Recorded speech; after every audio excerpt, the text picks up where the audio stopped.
ça fait déjà très longtemps que je songe en faire une. À chaque fois je passais par Instagram, mais je me rendais compte que je n'avais pas beaucoup de réactions par rapport à des questions. Donc en effet, un de mes abonnés et youtubeur m'a mentionné que ce serait une bonne idée plutôt de faire une annonce FAQ avant de commencer la vidéo. Donc voilà, c'est chose faite. N'hésitez pas à me poser vos questions en commentaire et j'y répondrai dans la prochaine vidéo. En attendant, je vous souhaite d'ores et déjà une bonne écoute, une bonne détente et voilà, c'est parti. Avant toute chose quand même, j'ai pris ma tisane parce que juste après cette vidéo, je vais dormir donc voilà, il est quand même presque minuit je pense. Voilà, je vais vous montrer quand même. Et voilà. Je suis une grande fan de mugs, donc santé. Si après ça je ne dors pas bien, franchement je ne comprends pas.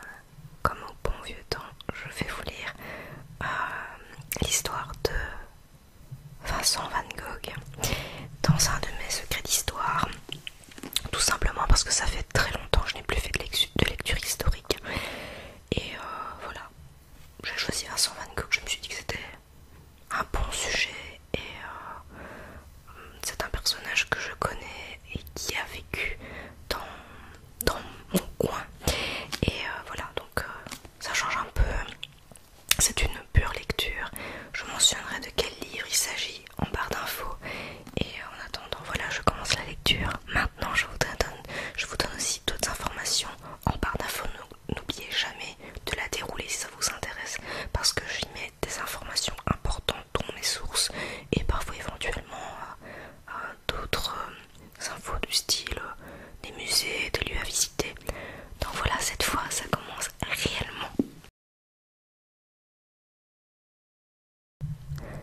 Dimanche 27 juillet 1890, un nommé Van Gogh, âgé de 37 ans, sujet hollandais, artiste peintre de passage à Auvers-sur-Oise, s'est tiré un coup de revolver dans les champs et n'étant que blessé, il est rentré dans sa chambre où il est mort le surlendemain. Voici comment est annoncé le 30 juillet dans un simple journal local, l'Écho pontoisien, la mort de l'un des plus grands génies de la peinture de tous les temps. Né en 1853 dans un village hollandais du Brabant, Vincent Van Gogh est le fils d'un pasteur calviniste.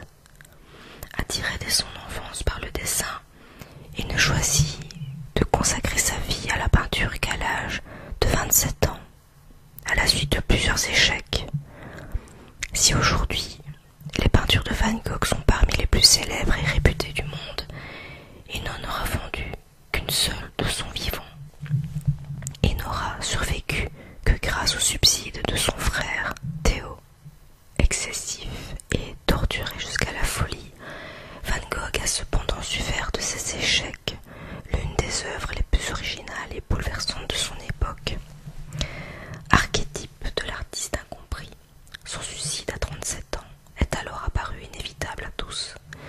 Aucune enquête médico-légale ou autopsie n'est ne serait-ce qu'envisagée, tant la personnalité dépressive de la victime est reconnue par tous. Pourtant, plusieurs de ses biographes prétendent aujourd'hui encore qu'il ne se serait pas suicidé. Pire, qu'il aurait été assassiné. Quels éléments leur permettent d'établir cette hypothèse et se justifie-t-elle? 1886. Après plusieurs années passées en Hollande à peindre des toiles consacrées à la vie paysanne, Vincent Van Gogh arrive en France. À Paris, son frère Théo, marchand de tableaux à la galerie Goupil, accepte de l'héberger. Pourtant, au printemps 1888, Van Gogh rejoint les paysages ensoleillés du sud de la France pour s'établir à Arles. Arles, excusez-moi, je ne sais pas très bien comment ça se prononce. L'arrivée en Provence marque alors un véritable tournant dans son œuvre picturale et les tonalités de cette tableaux deviennent de plus en plus vives. Fasciné par la lumière du soleil et la couleur jaune en particulier, Van Gogh peint là-bas deux de ses plus célèbres tableaux, le Summer et les tournesols. Les couleurs de la campagne provençale lui rappellent celles des estampes japonaises qui l'ont toujours inspiré. Au cours de l'hiver, il reçoit la visite de son ami Paul Gauguin, pour lequel il a une immense admiration. Van Gogh tente de créer une communauté d'entraide entre peintres, mais le projet s'avère un échec. Ses rapports avec Gauguin se dégradent rapidement.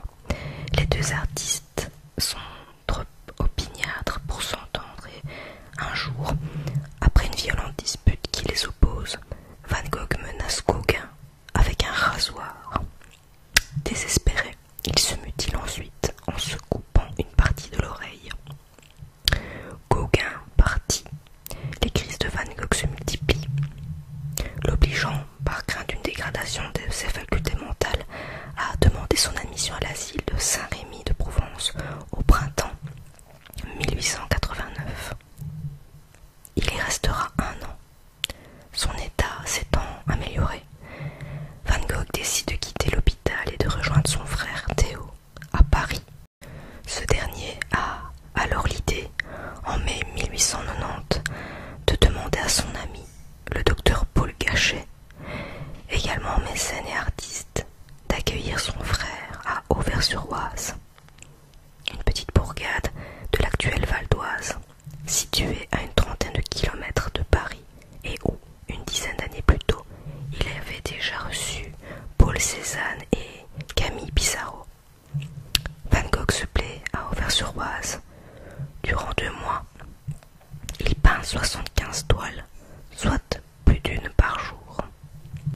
Le 27 juillet 1890, comme presque tous les jours depuis son arrivée, Van Gogh quitte sa chambre de l'auberge Ravoux, emportant avec lui son chevalet et ses couleurs pour aller peindre un champ de blé dans la campagne environnante. 5 heures plus tard, s'est grièvement blessé à l'abdomen d'une balle de pistolet qu'il rentre à l'auberge à demi inconscient. Questionné sur son état, il répond s'être lui-même tiré dessus pour se suicider. Le docteur Gachet accourt aussitôt et le pense. Mais l'état de Van Gogh ne cesse de se dégrader et, le lendemain, son frère Théo est appelé à son chevet. Il reste à ses côtés jusqu'au 29 juillet, lorsque, à 1h30 du matin, Vincent Van Gogh décède après 30 heures d'agonie. Il est enterré au cimetière d'Auvers-sur-Oise, sans plus de cérémonie. En 1890, personne ne doute du suicide de Vincent Van Gogh et, conformément à la doctrine de l'Église sur le suicide, le curé d'Auvers-sur-Oise refuse d'accorder une commémoration religieuse au peintre hollandais. La version du suicide de Van Gogh sera néanmoins remise en cause dans les années 1930 par l'historien de l'art John Rewald. En effet, celui-ci s'est rendu à Auvers-sur-Oise et a interrogé, plus de 40 ans après la mort du peintre, les témoins encore en vie. Et quelle n'est pas sa surprise lorsque certains lui affirment que Van Gogh a été tué par 2 adolescents. Mais cette thèse, pour le moins originale, tombe peu à peu dans l'oubli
sens nouvelle crise.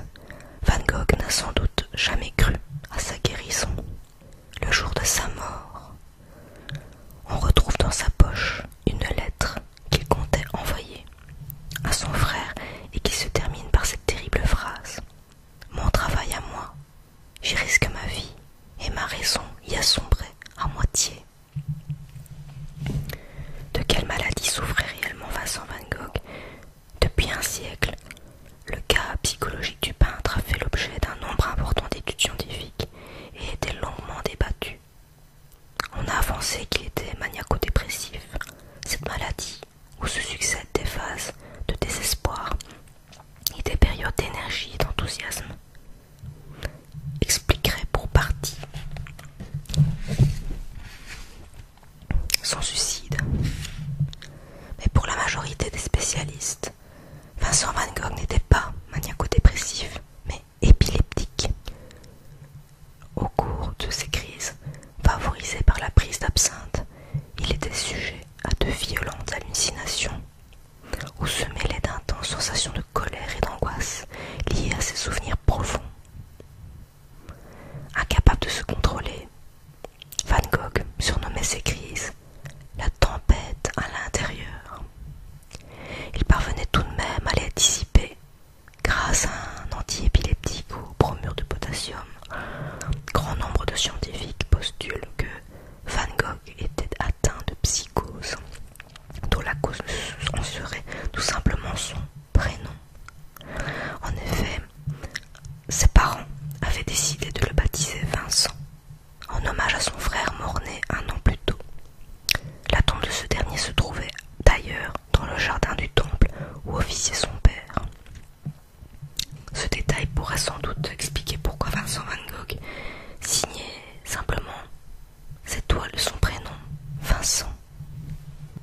Pour d'autres, le mode de vie de Van Gogh, et en particulier son goût prononcé pour les prostituées et les lunes à part, aurait favorisé une méningo-encéphalite syphilitique qui aurait généré un affaiblissement progressif de ses facultés mentales. À la même époque, plusieurs artistes atteints de la syphilis ont tenté de se suicider, comme Gauguin ou Maupassant. Théo lui-même, atteint par la maladie, a été interné dans un asile où il est décédé seulement 6 mois après son frère. Plus étonnant, Van Gogh aurait contracté une maladie infectieuse de l'oreille, dite maladie de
1965, un cultivateur d'Auvers-sur-Oise découvre en retournant son champ un pistolet dans le soc de sa charrue. Or, selon l'historien de la commune, Alain Rohan, partisan de la thèse du suicide, le champ pourrait bien être celui où Van Gogh s'est donné la mort. Malheureusement, après avoir passé plus de 75 ans en vie dans la terre, l'âme est en trop mauvais état pour que l'on prouve de manière certaine qu'il s'agit bien de celle dont se serait servi le peintre. Le pistolet a été confié aux experts de l'Institut de recherche criminelle de la gendarmerie nationale. Selon eux, l'arme pourrait correspondre à celle ayant tué Van Gogh. Mais la question n'est pas là. Que ce pistolet soit le bon ne nous éclaire pas pour autant sur l'identité de l'auteur du coup de feu fatal. La piste de l'homicide est envisageable et plausible. L'identité du ou des meurtriers présumés reste ouverte. Heureusement, la tâche est aisée, car dans les années 1930, l'enquête menée par John Rawald en mentionne deux noms, Gaston et René Secrétan, alors âgés respectivement de 19 et 16 ans. Ils sont les fils d'un pharmacien aisé, exerçant dans le 16e arrondissement de Paris, et élève au très réputé lycée Condorcet. Si René ne brille pas par ses résultats scolaires et se révèle fort indiscipliné, son frère Gaston se passionne pour les arts, notamment la peinture, la sculpture et la musique. Comme de nombreux fils de la bourgeoisie parisienne, ils se rendent régulièrement durant les vacances scolaires dans le petit village d'Auvers-sur-Oise où rapidement ils font la connaissance du peintre. Van Gogh a toujours été un véritable aimant pour les jeunes esprits et les adolescents, fascinés par son originalité. Il faut dire que dans un petit village comme Auvers-sur-Oise, le peintre ne passe pas inaperçu, tant par son accent hollandais, son allure que par son mode de vie atypique qui choque certains villageois. Il ne va pas à la messe, il se promène toujours seul, se montre souvent rude et volontiers procédurier ou querelleur. Van Gogh apprécie la compagnie de ses enfants de la bourgeoisie parisienne qui lui offrent régulièrement des verres d'alcool et avec qui il parle d'art. René et Gaston font même venir des filles faciles de Paris qu'il présente à l'artiste. Mais en dépit de ces moments de camaraderie, les deux adolescents se plaisent surtout à humilier le peintre. Un jour, ils se surprennent en train de se masturber dans les bois. Ils l'affublent d'un surnom, l'amant fidèle de la veuve Poignet. Ils font de lui le souffre-douleur dans des farces de mauvais goût. Ils salent son café et mettent du piment sur des pinceaux qu'il a l'habitude de mâchouiller en peignant. Ils vont jusqu'à glisser un reptile dans sa boîte de couleurs. Pas très malin. Ces blagues périles d'adolescents ont-elles pu générer jusqu'au meurtre? Non, car on imagine mal pour quel mobile les deux frères auraient voulu assassiner le peintre. Vivre des sensations fortes, peu probable. Si Van Gogh a bien été abattu par l'un des frères Secrétan, cela n'a pu vraisemblablement se produire qu'accidentellement ou au cours d'un jeu qui aurait mal tourné. Un indice pourrait d'ailleurs corroborer cette hypothèse, un dessin réalisé par Van Gogh au cours de l'été 1890 et représentant un garçon portant un chapeau de cow-boy. Il s'agit sûrement de René Secrétan qui venait d'assister à Paris au spectacle de western de Buffalo Bill. Les deux frères étaient si passionnés par les cow-boys qu'ils avaient même convaincu l'aubergiste Arthur Ravoux de leur prêter son pistolet afin de chasser les oiseaux. Or, ce pistolet fonctionnait mal. On peut donc supputer qu'au cours d'un jeu en plein air,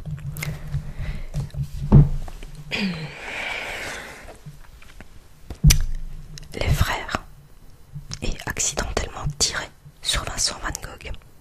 Aussi intéressante que soit cette théorie, un détail d'importance semble la démentir irrévocablement. Les Secrétans ont affirmé avoir quitté Auvers-sur-Oise depuis la mi-juillet, soit 15 jours avant la mort de Van Gogh, pour rejoindre la villa familiale de Granville, en Normandie. Ils n'auraient même pas assisté à l'enterrement du peintre le 30 juillet. Au cours des décennies suivantes, les frères Secrétan ont eu un parcours professionnel fort différent. Au cours des décennies suivantes, les frères Secrétan ont eu un parcours professionnel fort différent. Le goût de Gaston pour l'univers artistique l'a conduit à mener une carrière de chansonnier à Montmartre, où il s'est notamment produit au célèbre cabaret La Lune Rousse. Puis, après avoir fait de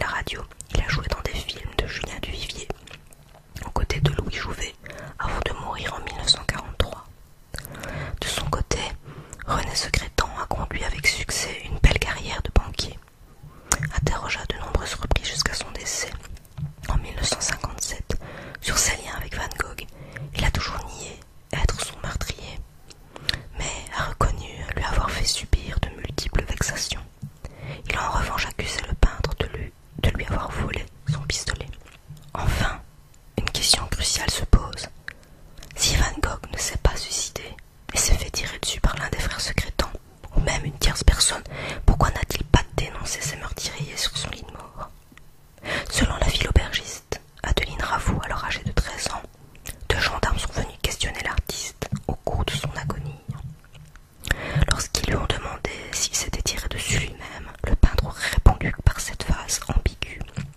Je le pense, n'accusez personne. En fait, il n'est pas exclu que Van Gogh ait volontairement dissimulé la vérité afin d'éviter aux adolescents une peine de prison. L'étude de sa correspondance prouve qu'il a souvent menti à ses proches, mais à chaque fois dans un but charitable, pour les protéger ou les soulager. Van Gogh a toujours eu un amour profond de l'humanité.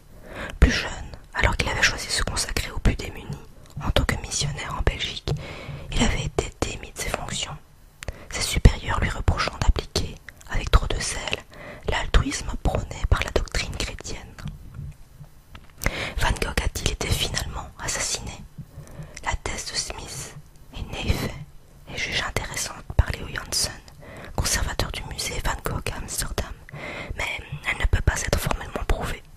Cette piste reste toutefois bancale et il suffirait que l'on puisse attester de la présence des frères secrétants en Normandie le jour de la mort de Van Gogh pour qu'elle soit définitivement caduque. Mais une autre hypothèse n'a semble-t-il jamais été envisagée, et si Van Gogh n'avait pas voulu se suicider, mais s'était simplement automutilé au cours d'une nouvelle crise d'épilepsie, cela expliquerait pourquoi il ne s'est pas tiré dans le cœur ou la tête. Par le passé, il avait déjà tenté de se brûler la main et d'avaler des tubes de peinture, et on connaît l'épisode de l'oreille mutilée. Nous ne pourrons probablement jamais répondre à cette question. C'est très certainement l'ultime secret qu'a emporté avec lui dans sa tombe le talentueux Vincent Van Gogh. Voilà, donc j'espère que cette lecture vous aura plu. Juste une chose quand même importante, c'est que à aucun moment plutôt dans le livre on évoque que Vincent Van Gogh a vécu en Belgique, alors qu'il a vécu pendant plusieurs années, notamment à Colfontaine, à Wam, où j'y ai vécu pendant mon enfance. Et j'y ai passé beaucoup de temps durant mon enfance. Je n'y ai pas vécu longtemps, mais j'y ai passé quand même pas mal de temps. Et une maison dans laquelle il a vécu a été rénovée en musée. Et une autre maison existe toujours à Couem, près de Mons, où il est possible également de la visiter. Donc voilà, je vous mettrai les liens en barre d'infos de ces 2 lieux. Mais oui, il a bien vécu en Belgique. C'est dommage que l'on n'en parle pas dans le livre, mais voilà, je comptais l'évoquer. Oui, évidemment, c'est plutôt par rapport à la thèse du suicide, mais voilà. Comme ça, vous savez qu'il a vécu en Belgique si jamais vous ne le savez pas. J'espère que cette vidéo vous a plu, qu'elle vous aura détendu. Donc voilà, j'attends avec impatience vos questions pour la FAQ. Et voilà, je vous dis à très vite dans une prochaine vidéo ASMR et aussi d'autres